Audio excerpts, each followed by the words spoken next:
Ten টেনেন টেনেন টেনেন টেনেন। তো দেখেন সেই সুস্বাদু খুব টেস্টি একটা লইট্টা শুটকি ঝুরা ভুনা তেজপাতা দিয়ে আস্ত রসুন দিয়ে আমি হচ্ছে শুটকিটা ভুনা করছি। এটা একবার হইলো খায়া দেখবেন, অনেক মজা অনেক। এইভাবে শুটকি রেসিপি কখনো খাইছেন? এটা হচ্ছে শুটকি, লইট্টা শুটকি, কাঁচামরিচ, পেঁয়াজ কুচি, আস্ত রসুন ছিলে নিছি, তেজপাতা দিয়ে লইট্টা শুটকি এইভাবে ভুনা করলে খাইতে অনেক মজা লাগে। এই রেসিপিটা অনেকেই জানেন না, মানে আমার হিসাবে কেউ জানেন না। এটা অনেক টেস্টি একটা খাবার। তো টেস্টি খাবারটা খাইতে হইলে ভিডিওটা দেখতে হবে। তো আমি ফুটন্ত গরম পানি বসাইছি চুলাতে। তো এখন হচ্ছে শুটকিগুলো ফুটন্ত গরম পানির মধ্যে দিয়ে দিব। দিয়ে এই শুটকিটাকে আমি হচ্ছে মানে 2 মিনিট 3 মিনিটের জন্য ঢেকে দিব। এটাকে আমি একটু লম্বা লম্বা করে কাটছি, শুটকিটা কেটে তারপর হচ্ছে ধুয়ে নিছি। এখন এটাকে ফুটন্ত গরম পানিতে দিয়ে দিচ্ছি, এখন ঢেকে দিব। এভাবে আপনারা একবার হইলো রান্না করে খাবেন, দেখবেন এটা কত মজা। তো আমার শুটকিটা হচ্ছে 2 থেকে 3 মিনিট হয়ে গেছে, সিদ্ধ হয়ে গেছে। এই দেখেন শুটকিটা হচ্ছে এখন এমন পর্যায়ে আছে। এই রেসিপিটা একবার হইলো, আমি বারবার বলতেছি, এই রেসিপিটা একবার হইলো আপনারা বানিয়ে খাবেন। এটা খুবই মজা। লইট্টা শুটকির ঝুরা ভুনা তেজপাতা দিয়ে আস্তা রসুন দিয়ে লইট্টা শুটকির ঝুরা ভুনা। তো এই শুটকিটাকে এখন আমি হচ্ছে মানে ধুয়ে নিব। হ্যাঁ, এটাকে এখন আমি ধুয়ে নিব। ধোয়ার পরে হলে হবে কি যে মানে মানে এটা নুডলস রান্না করে না মানুষ, নুডলস রান্না করার পরে হচ্ছে ধোয় না, তখন এটা শলা শলা একটা ভাব থাকে।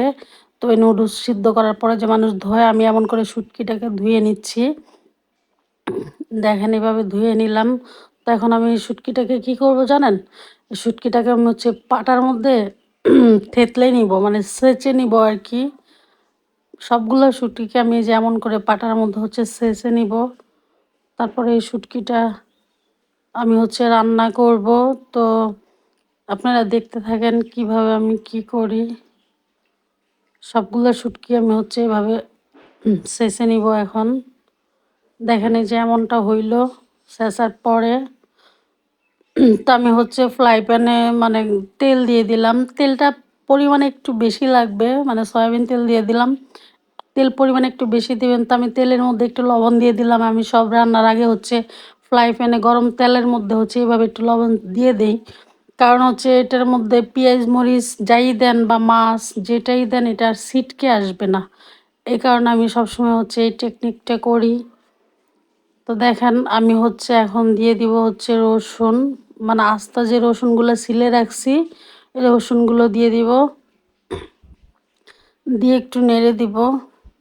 রসুনগুলা মানে আগে দেওয়ার রিজন হচ্ছে যে রসুনগুলা সিদ্ধ হইতে হবে, যেহেতু রসুনগুলা হচ্ছে আস্ত, মানে আস্ত আর কি, তাই একটু ঢেকে দিলাম।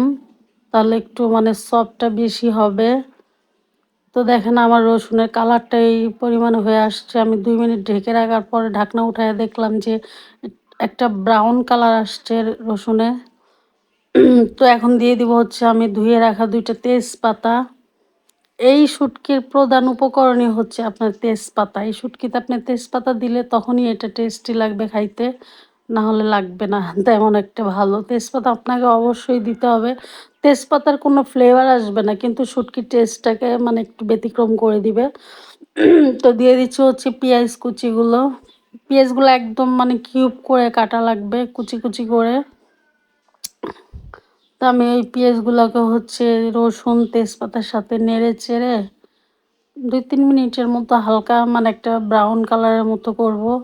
তারপরে দিয়ে দিব হচ্ছে কাঁচামরিচ। কাঁচামরিচগুলো অবশ্যই মাথা ফাটায় দিবেন, পুরাটা ফাড়বেন না। এটাতে হবে কি ফ্লেভারও হবে প্লাস ঝালও হবে। এটা যখন এই পেঁয়াজ তারপর হচ্ছে রসুন তেজপাতার সাথে ভাজা হবে কাঁচামরিচটা, এমনিতে ওটার ঝাল বের হয়ে যাবে।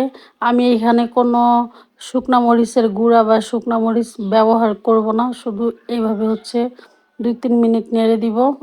নেড়ে পেঁয়াজগুলা কাঁচামরিচগুলা এগুলোকে হচ্ছে একটু ব্রাউন কালার করে নিব। দেখেন এটা খাইতে অনেক মজা, অনেক তেমন কষ্টও না। অল্প উপকরণে সুস্বাদু হচ্ছে, মানে অল্প উপকরণে সুস্বাদু একটা খাবার। এই যে দেখেন আমার পেঁয়াজগুলো এখন এটা এমন হয়ে আসছে। তো আমি দিয়ে দিচ্ছি হচ্ছে মানে একটু হলুদের গুঁড়ো, হালকা একটু হলুদের গুঁড়ো, মানে হলুদের গুঁড়ো না দিলে হবে কি যে একটু সাদা সাদা দেখা যাবে। এখন আর সাদা সাদা দেখা যাবে না। তো মানে এখন দিয়ে দিলাম, কারণ হচ্ছে হলুদের যে একটা স্মেল থাকে কাঁচা কাঁচা, ওটা চলে যাবে। আর এই শুটকিগুলা থেতলানোর পরে দেখুন এখন পুরা একদম মানে কাসকি গুঁড়া শুটকি আছে না, ছোট ছোট, ওইটার মতো লাগতেছে শুটকিগুলা থেতলানে। দেখেন থেতলানোর পরে এমন লাগতেছে। তো আমি দিয়ে দিচ্ছি হচ্ছে শুটকিগুলো, সবগুলো আমি দিয়ে দিলাম। দিয়ে এটাকে এখন হচ্ছে আমি একটু নাড়াচাড়া করব, নাড়াচাড়া করে একটু পরে হয়ে যাবে, যেহেতু আমি শুটকিটাকে আগে মানে সিদ্ধ করে নিয়েছিলাম, বেশি একটা টাইম লাগবে না। তো এমন করে হচ্ছে মিলায় দিবেন, সবগুলো উপকরণ একসাথে ভালোভাবে নেড়ে দিবেন। যে আমার মতো করে দেখেন আমি কিভাবে করতেছি। বেশি একটা কিন্তু টাইম লাগে না, আপনারা করে দেখবেন, এটা অনেক মজা। এই শুটকি বোনা দিয়ে 3 প্লেট ভাত খাওয়া যায়।